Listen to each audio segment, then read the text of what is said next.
bater no prédio.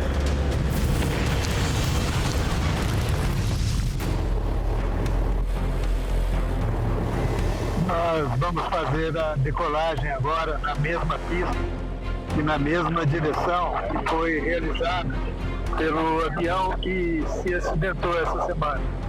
A torre de controle acabou de autorizar a decolagem.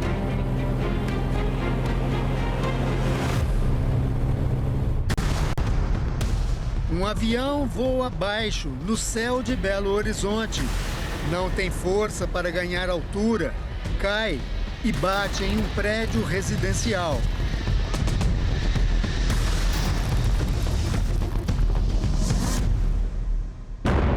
O monomotor da Embraer, fabricado em 1979, decolou ao 12h16 da segunda-feira, 4 de maio.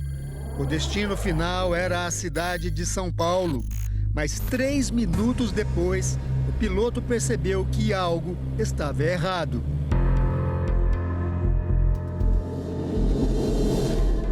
O avião levantou o voo do aeroporto da Pampulha, que fica na região central de Belo Horizonte. Desde a decolagem, ele não conseguiu ganhar altura. Quando chegou nesse ponto, perdeu ainda mais a sustentação. Fez uma curva e veio direto em direção a esse prédio, exatamente nesse ponto onde eu estou agora. O impacto foi tão forte que destruiu parte da parede, no vão central do edifício, onde ficam as escadarias. Parte do avião invadiu a cozinha desse apartamento. O apartamento pertence a Fausto e Natália, pais de uma menina de 1 ano e meio e de um bebê de 3 meses. Nem nos piores pesadelos alguém sonha com uma coisa dessa, né? Por sorte, naquela manhã, ninguém estava em casa.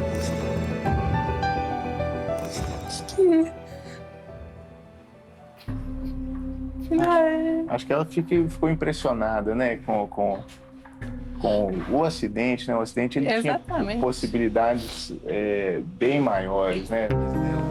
Fausto e Natália compraram o apartamento há 1 ano e meio. Até então, o casal morava em Porto Alegre e lá viram de perto o drama da enchente que devastou a cidade. A água chegou bem próxima do nosso prédio, assim. E eu estava grávida da minha primeira filha, né? E aí, bem no início da gestação, com 3 meses. Escolheram o apartamento em Belo Horizonte por ficar num bairro tranquilo e seguro. A gente mora aqui há aproximadamente 2 anos. A gente quis retornar para mais ou menos no lugar que a gente morava, né? Por causa de conhecidos, parentes, amigos, familiares, né? Na manhã da segunda-feira, os moradores do prédio viveram momentos de pânico. O avião acabou de bater no prédio. Esse é o ponto exato onde a aeronave bateu. Além do buraco na parede, janelas também foram quebradas por causa do impacto. E aqui embaixo, olha, ainda existem outras marcas. Essas manchas na coluna é do combustível da aeronave.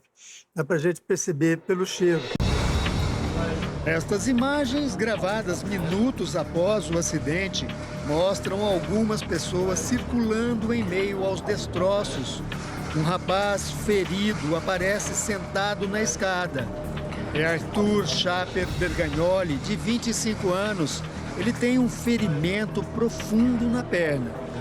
Foi nesse momento que eu retornei ao meu apartamento, peguei um torniquete, vim e consegui aplicar ele na perna, próximo à virilha. O Richard mora aqui no apartamento 202, e para a gente ter uma ideia de como é próximo do lugar onde o avião bateu. Olha só. Bem aqui do lado. Bem do lado. E o Richard, ele estava dentro do apartamento no momento do acidente, né, Richard? Sim. Foi um estrondo terrível. Muito alto, bem próximo. Minha esposa deu um grito, eu fiquei com medo, né?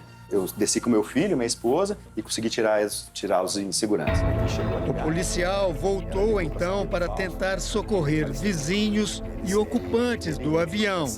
E no momento você já tinha noção do que tinha acontecido? Quando eu cheguei próximo novamente ao meu apartamento, eu visualizei as vítimas caídas nas escadas. Arthur Bergagnoli foi encaminhado a um hospital de Belo Horizonte, assim como o outro sobrevivente, Emerson Cleiton Almeida de Souza, que tem 53 anos. Os dois seguem internados. O piloto, Wellington Oliveira, de 34 anos, e o passageiro Fernando Moreira Souto, 36 anos, morreram na hora.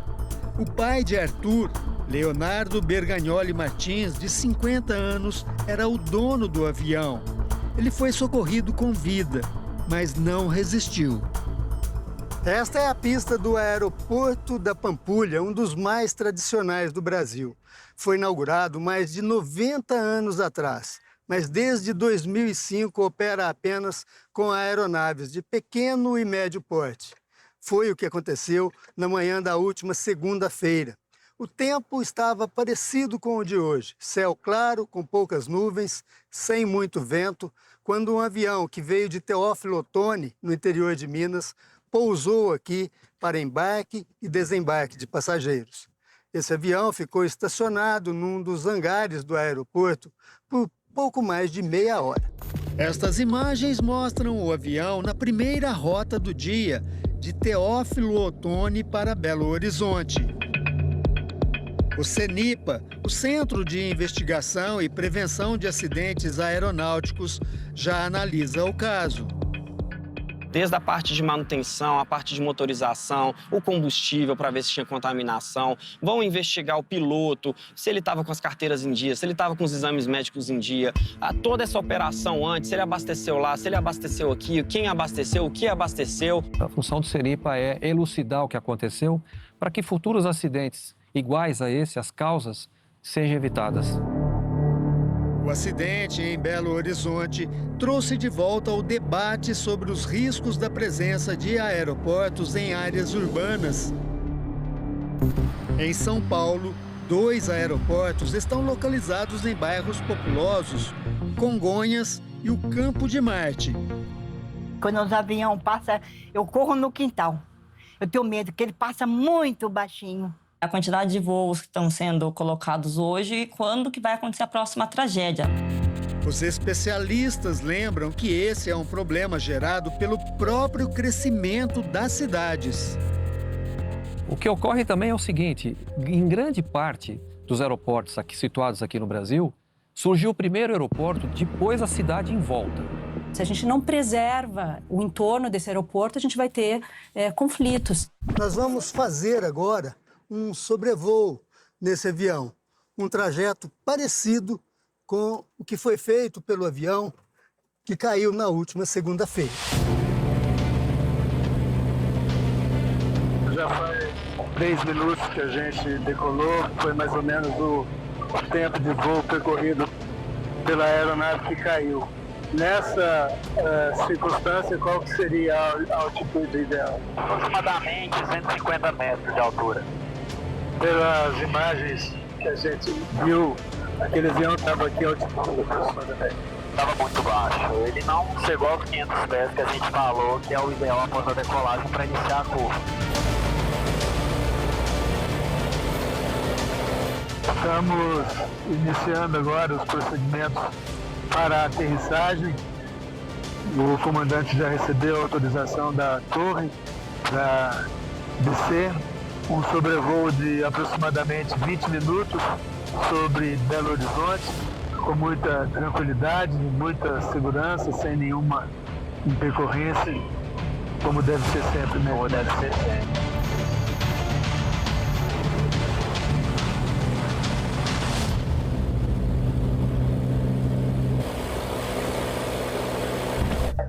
Iago também é piloto e foi a última pessoa a ter contato direto com Fernando Souto, uma das vítimas fatais, momentos antes do acidente.